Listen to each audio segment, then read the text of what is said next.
మీ మోకాల నొప్పులకు ఎటువంటి సర్జరీ లేకుండా ఎపియాన్ పెయిన్ క్లినిక్ అందిస్తున్న అత్యాధునిక చికిత్స. వాస్తవంగా నన్ను అడిగితే డయాబెటీస్ ఉన్నవారు లేని వారితో పోలిస్తే ఆరోగ్యంగానూ ఉన్నారు, ఆహ్లాదకరంగానూ ఉన్నారు, అండ్ లాంగివిటీ కూడా వీళ్ళకి ఎక్కువ ఉంటుందండి. నా దగ్గర చాలా మెజారిటీ 80-90 వయసు దాటి షుగర్తో ఆరోగ్యంగా ఉన్న వాళ్ళ సంఖ్యని నేను ఎక్కువ గమనిస్తూ గుర్తిస్తూ ఉంటాను. అదేలాగా ప్రీ డయాబెటీస్ కనపడింది కదా, వీటికి కొన్ని పాటించాలి కదా. అవి పాటించడం వల్ల ఆ పద్ధతులే వీళ్ళని గమ్యానికి చేరుస్తున్నాయి. పట్టాల మీద రైలు ప్రయాణం. డయాబెటీస్ మేనేజ్మెంట్ అంటే అది మేనేజ్మెంట్. డయాబెటీస్ లేనివారు పట్టాలు తప్పినట్టేగా, ఎప్పుడంటే అప్పుడు, ఎక్కడంటే అక్కడ, ఎలాగంటే అలాగా, ఎంతంటే అంత, ఎవరితో అంటే వాళ్ళతో, దొరికింది కదా అని ఏమనాలా. అది కదా. డయాబెటీస్ ఉన్నవారు నిమిత్తంగా, పరిమితంగా, సమయస్ఫూర్తితో, ఒక ఆచరణతో ఆహారాన్ని గౌరవిస్తూ, దాన్ని గుర్తిస్తూ, ఎందుకు, ఎలా తింటున్నాం, ఎప్పుడు తింటున్నాం, ఎందుకు తింటున్నాం అని, అంటే భయంతో కాదు, షుగర్ పెరిగిపోతుందని కాదు, మళ్ళీ లేదా డాక్టర్ వచ్చి మనల్ని తిడతాడని కాదు, లేదా షుగర్ పెరిగిపోతే ఆయన మళ్ళీ ఇన్సులిన్ పెడతాడని కాదు. అది క్రమశిక్షణ. ఆయనకు నచ్చింది ఆయన పాటిస్తున్నాడు. దానివల్ల ఏమవుతుందంటే మనసులో కూడా ఒక కంటెంట్తో ఉంటారు, ఒక ఫుల్ఫిల్నెస్, వెలితితో కాదు, అది భయంతో కాదు, రేపేమవుతుందని కాదు. సో ఇవన్నీ కరెక్ట్గా పాటించడం వల్ల ఏమవుతుందంటే గుండె హాయిగా ఉంటుంది, అనవసరంగా అది పరుగులెట్టాల్సిన అవసరం లేదు. కిడ్నీలు పద్ధతిగా పనిచేసుకుంటూ ఉంటాయి, వాటికి హైపర్ వర్క్ మనం క్రియేట్ చేయట్లేదు. అది ఆఫీస్లో కూడా వర్క్ తను చేయగలిగింది ఎంత, చేయాల్సింది ఎంత, అన్నిటి వెనకాల వెళ్ళి నెత్తినేసుకొని స్ట్రెస్ పెంచుకొని లేని టార్గెట్స్ పెట్టుకొని లేదా చేయాల్సిన పని వదిలేసి వేరే పనులు చేసుకుంటూ. సో డయాబెటీస్ ఏంటంటే it again controls your mind also. Naturally కదా. సో ఓవర్ ఇంటెలిజెన్స్ లేకుండా ఒక డిసిప్లిన్డ్ పరిమితమైన ఒక జీవన శైలికి సెట్ అవ్వచ్చు. సో అది నేను చాలా మందిలో చూశానండి. ఒక రకంగా నేనేం చెప్పాలంటే అండి, I'm lucky to have such patients. So వాళ్ళని నేను వైద్యం చేస్తూ, వాళ్ళని చూస్తూ, వాళ్ళని గమనిస్తూ నేను చాలా విషయాలు నేర్చుకున్నా. అది కదా. అవును. సో ఇక్కడ డయాబెటీస్ విషయంలో సార్, మామూలుగా ఏదో తీవ్ర రూపం దాల్చి దానికి ఏదో అయిపోతే తప్ప ఎవరు దాన్ని సీరియస్గా పట్టించుకోరు. ఏదో గ్యాంగ్రీన్ వచ్చిందో లేకపోతే ఇంకేదో ఎక్కువ అయిపోతున్నాయని. సో మీ దగ్గరకు వచ్చే పేషెంట్స్ మామూలుగా ఏ కంప్లైంట్స్ వస్తారు, లేదా జనరల్ చెకప్కి వచ్చి షుగర్ ఉందని సడన్గా బయటపడి అలా జరుగుతుందా? మేడం మంచి క్వశ్చన్. ఇక్కడ ఏమవుతుందంటే ఇప్పుడు లైక్ నేను కూడా ఒక 2-3 ప్లేసెస్లో ప్రాక్టీస్ ఉంది. ఒక 5 years బ్యాక్ అయితే నేను చాలా ఊర్లు కూడా తిరిగేవాడిని. Like Nandyal I went for around 20 years. అక్కడ మెడినోవా దాంట్లో నేను ఎవ్రీ మంత్ 4th Monday వెళ్ళి పేషెంట్స్ని చూసి వచ్చేవాడిని. 2012 అలాగా ఒక 2 years నసరావుపేట వెళ్ళాను, ఎవ్రీ మంత్ సమ్ మండే. విజయవాడలో కూడా ఒక 2-3 years ఎవ్రీ మంత్ ఒక రోజున అలా చేసి వచ్చాను మేడం. అక్కడ విజయవాడ, నంద్యాల అక్కడ ఏంటంటే ఒక పెద్ద డాక్టర్ అంట షుగర్ బాగా చూస్తారంట అని ఏ స్థాయిలో వచ్చేవారంటే, మీరు అన్నట్లు ఒక వేలుకి దెబ్బ తాకి అది మానక ఒక వేలు పోయితే ఇంకొక వేలుకు కూడా దెబ్బ తాకితే అది ఈ వేలు కూడా పోతుందేమోనని జాగ్రత్తగా చూపించుకోవాలని ఒకరు, లేదా ఇంకొకరు పాదాలు విపరీతమైన మంటర్లు, తిమ్ముర్లు, నిద్ర రాక. సో అంటే నా పాయింట్ ఏంటంటే ఏదో ఒక ఇబ్బంది వేళ్ళని డాక్టర్ దగ్గరికి తెస్తూ ఉంది. అది బట్ అదృష్టశాతం ఆ సంఖ్య తగ్గుతుంది ఇటీవల.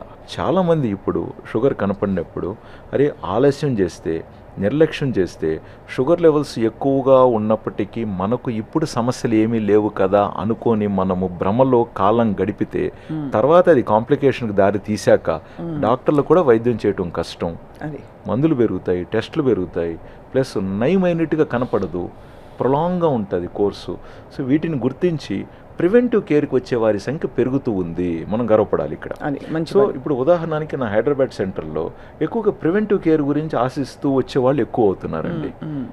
So I feel happy for that. But still అప్పుడప్పుడు కాంప్లికేషన్లో ఇబ్బంది పడుతున్న వాళ్ళు కూడా షుగర్స్ తగ్గట్లేదని వచ్చేవాళ్ళు కూడా ఉంటున్నారు. మామూలుగా డయాబెటీస్ ఉన్న వాళ్ళకి మీరు అన్నారు కదా పట్టాల మీద ఉండే బండి అని చెప్పి, ఎలా ఉండాలి వాళ్ళ డైలీ రొటీన్? ఫర్ ఎగ్జాంపుల్ ఒక యావరేజ్ హ్యూమన్ బీయింగ్ తీసుకుంటే.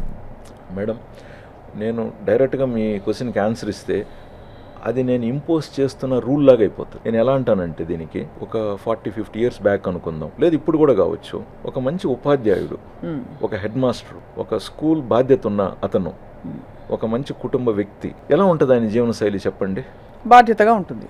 పొద్దున్నే లేస్తాడు, ఇంట్లో పనులు చూసుకుంటాడు, ఇంట్లో 4 చెట్లు ఉంటే దానికి ముందు నీళ్లు పోసుకుంటాడు, ఒకవేళ తులసి చెట్టు ఉంటే దానికి ఏదో పోయి చూసుకుంటాడు, ఆ తర్వాత ఏదో చూసుకుంటాడు. ఇప్పుడు ఆయన స్కూల్లో ఆ ఊర్లో ఒక 3-4 కిలోమీటర్ల దూరంలో ఉంటుంది.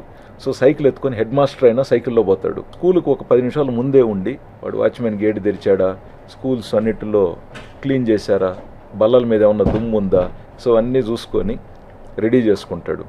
మేబీ టిఫిన్ సంథింగ్ ఇంట్లో తినేసి వెళ్ళుంటాడు, లేదా అక్కడ తినచ్చు. ఒక పాజిటివ్ వైబ్స్తో స్టార్ట్ అవుతుంది. అవును. మేబీ మధ్యాహ్నానికి అయ్యే తలికే కొంచెం ఆయనకు స్ట్రెస్ ఉండొచ్చు. బట్ ఎనీవే టైంకి గంట కొట్టి తలికే అందరూ భోంచేస్తారు, టైంకి భోంచేస్తారు ఫస్ట్. అది అదేవిధంగా స్కూల్ అయిపోయిన వెంటనే ఏదో ఒక జామకాయో ఒక పండో వీలైతే అక్కడనే ఏదో తినేయటం. మళ్ళీ ఇంటికి వచ్చిన వెంటనే సంథింగ్ ప్రాపర్గా ఉడకబెట్టిన గుగ్గుళ్ళు, బొణిగులు, లేదా ఒకరోజు సంథింగ్ న్యాచురల్. చాలా వరకు సీజన్ బట్టి అక్కడ లోకల్గా దొరుకుతున్న పండ్లు, అది జామకాయో బొప్పాయో లేకంటే మామిడిపండు సీజన్ అయితే ద్వారగా మాగిన మామిడిపండు సంథింగ్. ప్లస్ కొంచెం ఎర్లీగా డిన్నర్ చేసేయటం, వీలైనంత వరకు ఎర్లీగా కొంచెం పడుకోవటం, ఎందుకంటే మళ్ళీ పొద్దున్నే లేయాలి కాబట్టి. ఇప్పుడు దీన్ని నేను మీకు డయాబెటీస్ ఉంది కాబట్టి ఇలా మీరు పాటించాలంటే ఇది ఫస్ట్ ఫేజ్లో పనిష్మెంట్గానే యాక్సెప్టెన్స్ ఫీల్ అవుతారు. మంచి పాయింట్ చెప్పారండి. ఇది అందరికీ వర్తించాలి నిజం చెప్పాలంటే మీరు. కరెక్ట్. అదేవిధంగా ఒక మంచి మ్యూజిక్ టీచర్ ఉందనుకుందాం గతంలో. ఆవిడ పొద్దున్నే లేచి ఆవిడ కంఠాన్ని దాన్ని ఎలాగ పదును పెడుతుంది, లేచి ఇష్టం వచ్చినప్పుడల్లా ఒక చల్లని ఐస్ క్రీమ్, నచ్చినప్పుడల్లా ఒక సాఫ్ట్ డ్రింక్ తాగేస్తుందా తను? తాగదుగా. ఇంపాసిబుల్. నచ్చినప్పుడల్లా కనపడిన మంచి ఫ్రైడ్ ఆయిల్ ఐటమ్ కనపడిందని తను తినేస్తుందా, తినేయగలుగుతుందా? లేదు. ఒక క్రమశిక్షణ. మళ్ళీ ఎక్కడెక్కడ వాళ్ళు పాటలు పాడాలి, స్వరపేటిక ఎక్కడ ఇబ్బంది పడుతుందనేమోనని ప్రతి మాట ఆచి తూచి గొంతు సౌండ్. ఎందుకంటే అన్నెసెసరీగా ఎక్కడో ఒకటి ఏదో ఒకటి మాట్లాడేసుకొని, ఎక్కడెక్కడో ఏదేదో నవ్వుకొని, ఏదేదో కబుర్లు చెప్పేసుకొని, పనికిరానేటివన్నీ మాట్లాడేసుకుంటే చివరికి తనకు అవసరమయ్యే తలికే స్వరం సహకరించకపోవచ్చు, స్వరపేటిక. కాబట్టి ఎంత వాళ్ళు లిమిటెడ్గా ఉండేవాళ్ళండి. అంతే కదా. ఏది మాట్లాడాలనో అది, ఏది ఆలోచించాలనో కూడా అదే మళ్ళీ. ఎందుకంటే ఏదంటే దాన్ని ఆలోచనలు తీసేసుకుంటే నిద్ర పట్టదు రాత్రికి. నిద్ర పట్టకపోతే మళ్ళీ పొద్దున్నే ఆ పాట పాడటం అనేది it's everything has to go in to the brain, right? They have to be very conscious and cautiously doing it, right? So I'm just trying to compare with some noble professions అండి. అంటే have to live a life. Correct. Ya. What about those who are not in noble professions? అంటే బాగా రెక్కాడితే కానీ ఒక్కాడదనే లాంటి professions కొన్ని అంటే మనకి నిజంగానే బాగా హార్డ్ లేబర్ చేసేవాళ్ళు. వాళ్ళు ఏంటంటే లేవంగానే ఫస్ట్ బాగా కంచ నిండా పెట్టుకుని అన్నం తింటారు. సో ఇక్కడికి వచ్చే తలికే ఇప్పుడు కూడా మనం పొలంలో ఉంటాడు, గిన్నె నిండా అన్నం ఉండాలి, మొత్తం తింటాడు. బట్ అంత పని ఉందిగా. అంతేగా. అంత పని ఉందిగా.